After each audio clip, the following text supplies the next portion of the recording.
Et bonjour à tous, c'est Rémi, le permaculteur maraîcher du Bourbonnais. J'espère que vous allez bien. On se retrouve aujourd'hui les amis pour une nouvelle vidéo où on va tout simplement, je vais vous présenter un petit peu le fonctionnement de comment on apporte l'amendement sur les planches. Donc ici c'est des planches de 75 de large avec des passe-pieds de 45 qui font 10 mètres de long. Et donc vous allez voir aujourd'hui une vidéo qui va vous montrer un petit peu la matière organique que l'on met donc tout simplement sur ces planches. Alors j'espère que cette vidéo va vous plaire et on commence maintenant. C'est parti!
Et voilà, donc je voulais vous montrer maintenant un peu plus près, on va regarder ensemble ce terreau que j'ai apporté à la microferme.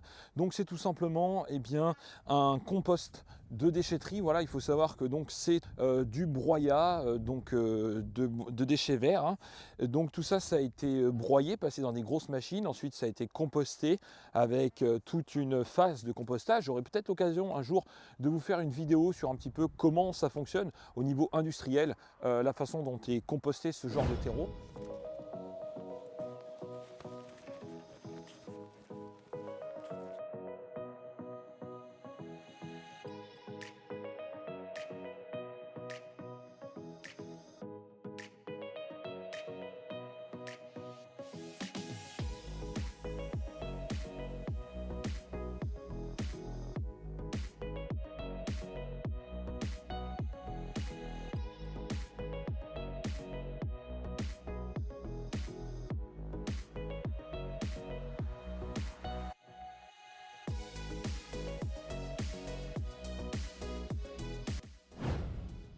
Voilà les amis, alors je voulais vous montrer un petit peu cette matière organique de plus près. Donc voilà un petit peu concrètement à quoi elle ressemble. Alors à l'intérieur, vous pouvez voir qu'il y a quand même pas mal de petits morceaux de bois, comme vous pouvez le voir, comme ceci. Voilà, donc il y a quand même au niveau granulométrique, il reste des petits morceaux comme ça de bois, donc du carbone, et vous pouvez voir effectivement que au niveau de la granulométrie, c'est vraiment de la semoule, hein. Donc alors il faut savoir que ce terreau est composé quand même pas mal de matière carbonée, et donc ça c'est très avantageux pour mon sol.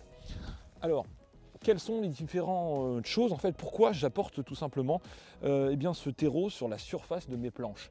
Alors déjà, ça ne sera pas pour toutes les planches, mais pour certaines planches qui seront pour des cultures un petit peu plus demandeuses, on va dire, au niveau nourriture. Donc c'est pour corriger aussi un problème que j'ai récurrent par rapport à la microferme, c'est-à-dire que mon sol est un sol très sablonneux et il a tendance l'été à ne pas retenir l'eau.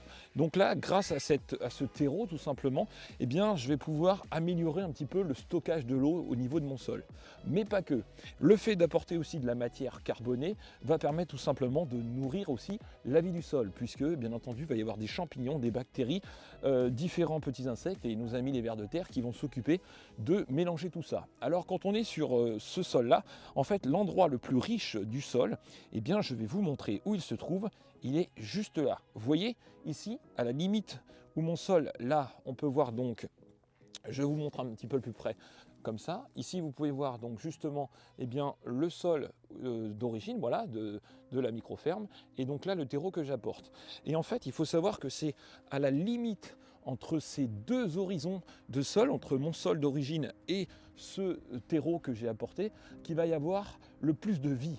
Donc clairement, en fait, c'est surtout dans les lisières que se trouve la vie. Et là, dans mon cas présent, eh bien en fait, le terreau qui est en surface, pourquoi je ne le mélange pas avec le reste du sol? Tout simplement parce que la vie du sol va s'en occuper. Et pour moi, il est plus important de laisser faire eh bien, mes petits vers de terre, etc., qui vont faire un travail fabuleux, puisque eux vont prendre cette matière carbonée, vont la redescendre dans la couche de surface, et du coup, comme en dessous, voilà, mon sol, eh bien, il y a un petit peu d'argile, il y a du sable, etc. Au-dessus, du coup, ça, c'est une couche vraiment humifère, eh bien, on va recréer le complexe argilo-humique, qui va être donc recréé à la surface, à la lisière entre ces deux horizons. Et donc, c'est là que les plantes, les racines des plantes, vont trouver eh bien, de quoi se nourrir, et vont trouver un endroit propice à leur développement. Alors,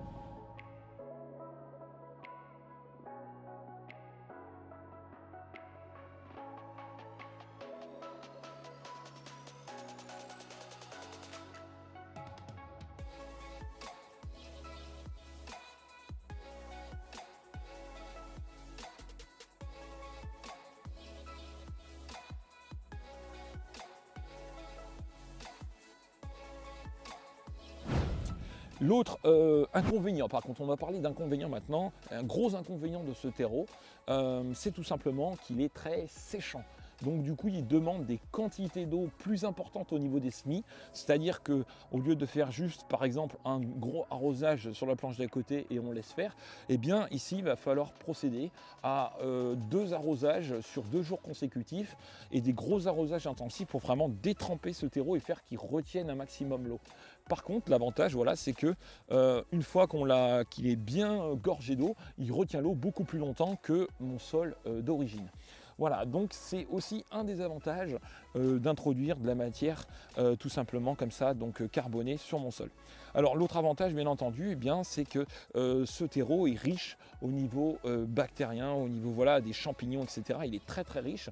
Donc au niveau organique, il va permettre de réintroduire et de remettre un petit peu en route mon sol, si je puis dire. Donc ça va être l'équivalent d'un petit redémarrage. Et ça va permettre à la vie du sol eh bien, d'avoir de la nourriture, donc de la matière carbonée. Alors en plus, comme vous pouvez le voir, eh bien, dans mes allées, il y a de la paille que vous pouvez voir. Donc là, la matière va se dégrader. Et sur ces planches, dans certains itinéraires très spécifiques que vous découvrirez tout au long de cette année, je vais là aussi rapporter tout simplement de la matière organique en surface et ensuite implanter des cultures à l'intérieur. Mais ça, je ne vous en dis pas plus, vous découvrirez ça tout au long des vidéos. Alors je voulais aussi, bien maintenant, on va jeter un petit coup d'œil à la fin de cette vidéo, enfin juste après là tout de suite. Je vais aller vous emmener dans un travaux qui vient d'être effectué sur la ferme, un changement assez important. C'est tout simplement eh bien, la petite serre qui a été réaménagée. Voilà en tout cas les amis, j'espère que bien vous aurez un petit peu découvert voilà, quelque chose de très simple. Alors j'aurai l'occasion de vous parler vraiment du sol, de son fonctionnement, tout ça lors de différents lives.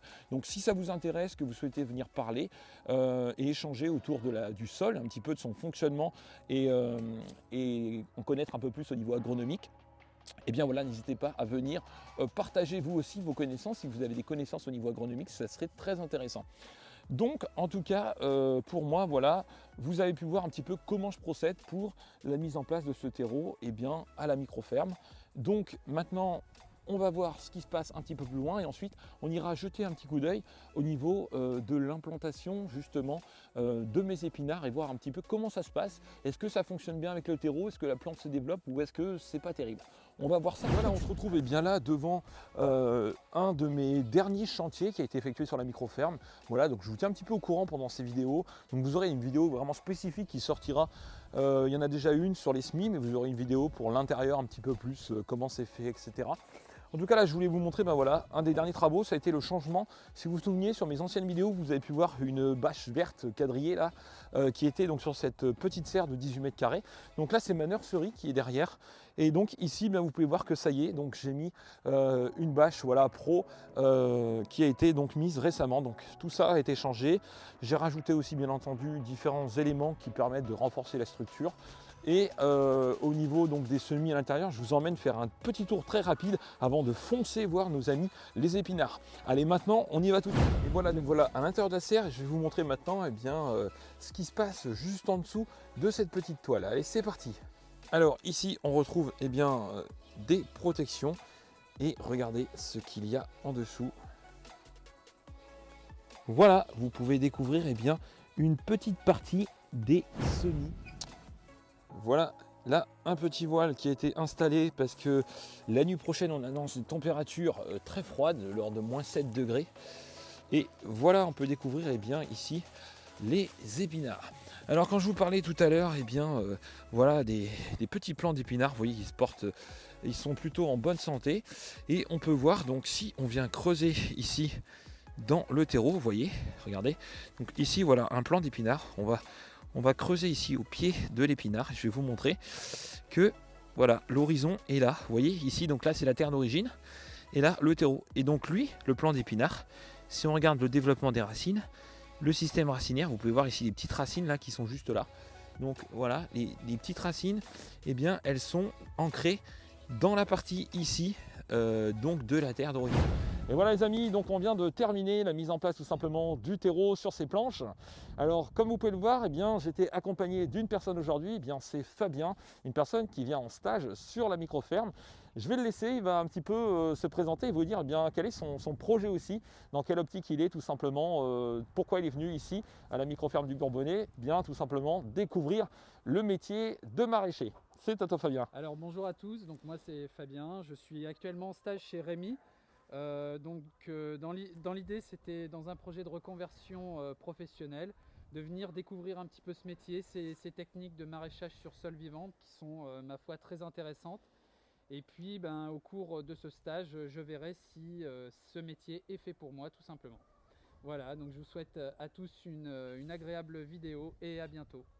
Voilà, merci Fabien. En tout cas, Fabien va continuer d'être là pendant plusieurs semaines sur la ferme pour découvrir le métier. Donc vous aurez peut-être l'occasion de le recroiser sur d'autres vidéos. En tout cas, moi pour ma part, j'espère que cette vidéo vous a plu. Je tiens aussi à vous remercier, vous avez été très nombreux récemment à vous abonner à la chaîne, donc encore un grand merci à vous.